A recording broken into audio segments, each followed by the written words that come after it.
کوئی لڑکی اپنے ہونے والے شوہر سے یہ نہیں کہہ سکتی کہ جب تک میں آپ کے نکاح میں ہوں آپ دوسری تیسری یا چوتھی شادی نہیں کر سکتے. کیوں؟ کیونکہ دوسری تیسری یا چوتھی شادی کرنے کی اجازت اللہ نے قرآن میں دی ہے. سورہ نساء سورہ نمبر 4 آیت نمبر 3 میں اللہ نے دی ہے.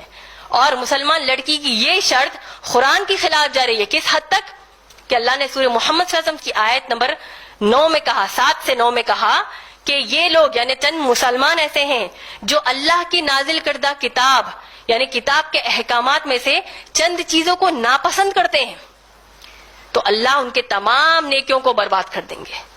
اور یہاں تک اللہ نے سورہ محمد صلی اللہ علیہ وسلم سورہ نمبر 47 کی آیت نمبر 25 اور 26 آپ پڑھیں گے. اللہ سبحانہ تعالیٰ نے فرمایا کہ یہ لوگ جو اللہ نے نازل کیا اس کو ناپسند کرتے ہیں اور غیر مسلمانوں سے مل کر کہتے ہیں کہ اس مسئلے میں تو ہم تمہارے ساتھ ہیں، ہم کو بھی یہ اسلام کی چیز نہیں پسند. تو اللہ سبحانہ تعالیٰ فرماتے ہیں کہ موت کے فرشتے کیسے ان کی روح قبض کرتے وقت ان کو چہرے پر ان کی پیٹھ پہ مار مار کر ان کی روح کو قبض کریں گے اور کہیں گے کہ کیسے تو نے اس چیز کو پسند کیا جو اللہ کو ناپسند تھی اور اس چیز کو ناپسند کیا جو اللہ کی پسندیدہ چیز تھی. تو ایسی کوئی شرط ہم نہیں رکھ سکتے. اس کے علاوہ صحیح بخاری جلد نمبر 7 حدیث نمبر 5090 میں اللہ کے رسول محمد صلی اللہ علیہ وسلم نے ایک بہت اہم نصیحت نکاح کے تعلق سے کی ہے. وہ کیا ہے کہ کوئی بھی مسلمان مرد نکاح کرنے کے لیے ایک دیندار لڑکی کو چنے گا اور اسی طریقے سے مسلمان لڑکی بھی اگر کسی سے نکاح کرنا چاہے تو کسی دیندار مرد کو چنے گی نکاح کے لیے. میں آپ سب کو بتا دوں میری جو بنیادی قرآن حدیث کی روشنی میں جو تعلیم اللہ نے دی ہے، دینداری سے مراد آپ کس کو لیں گے؟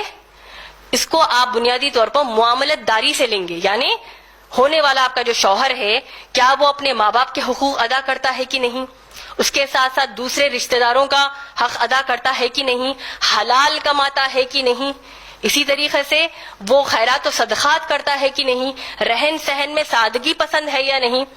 یہ معلومات کریے، نہ کہ یہ معلوم کریے کہ کتنا کماتا ہے، کون سے جہنمی ہیرو کی طرح لگتا ہے، کتنی پراپرٹیاں ہیں. اس کو ترجیح نہ دیجیے.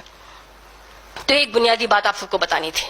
اس کے علاوہ آپ دیکھیے اللہ کے رسول محمد صلی اللہ علیہ وسلم نے جو مہر کے تعلق سے ہم کو بتایا ہے کہ مسلمان عورت کو جو مہر جو اس پر فرض کیا گیا ہے کہ اس کا حق ہے لینا، لیکن ہم کو قرآن حدیث کی تعلیمات سے یہ سکھایا جاتا ہے کہ آپ مہر کو اتنا بڑا چڑھا کر مت لیجئے کہ رشتہ قائم ہونے کے لیے مشکل پیش آ جائے.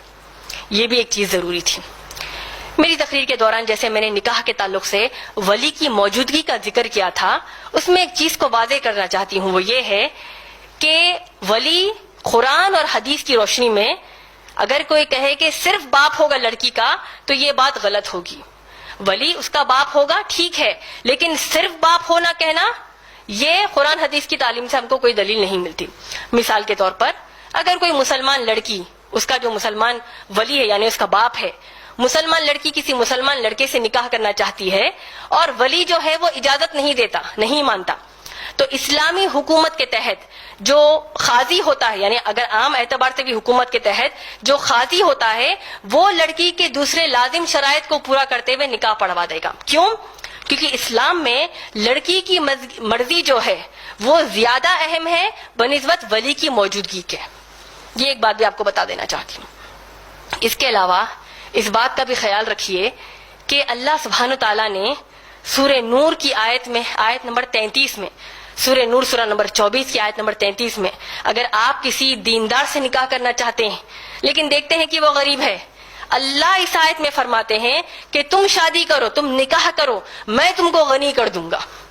یعنی اگر کوئی مسلمان عورت دیکھے کہ جس سے وہ نکاح کرنا چاہتی ہے وہ دیندار ہے لیکن وہ غریب ہے تو اس کو چاہیے کہ انشاءاللہ وہ نکاح کر لیں، کیونکہ اللہ اس مسلمان عورت کو اس مسلمان مرد کی زندگی میں خوب خوشیاں، خوب انعامات کا اللہ اس کو ذریعہ بنا دیں گے. تو یہ انشاءاللہ بات کا لحاظ رکھیے. اسی اعتبار سے جیسے میں نے کہا کہ مہر بڑا چڑھا کر مت لیجیے، جو منیمم مہر جس کو آپ کہہ سکتے ہیں. احادیث میں جیسے لوہے کی انگوٹھی کا ذکر آیا ہے، صحیح بخاری جلد نمبر 7 کے بے شمار احادیث میں آیا ہے. ایک صحابیہ آئی، اللہ کے رسول محمد صلی اللہ علیہ وسلم سے کہا کہ یا رسول اللہ صلی اللہ علیہ وسلم میں آپ سے نکاح کرنا چاہتی ہوں. اللہ کے رسول صلی اللہ علیہ وسلم نے کچھ جواب نہیں دیا. 3 مرتبہ صحابیہ نے پوچھا، 3 مرتبہ بھی اللہ کے رسول محمد صلی اللہ علیہ وسلم نے اپنی سر کو نیچے کر لیا.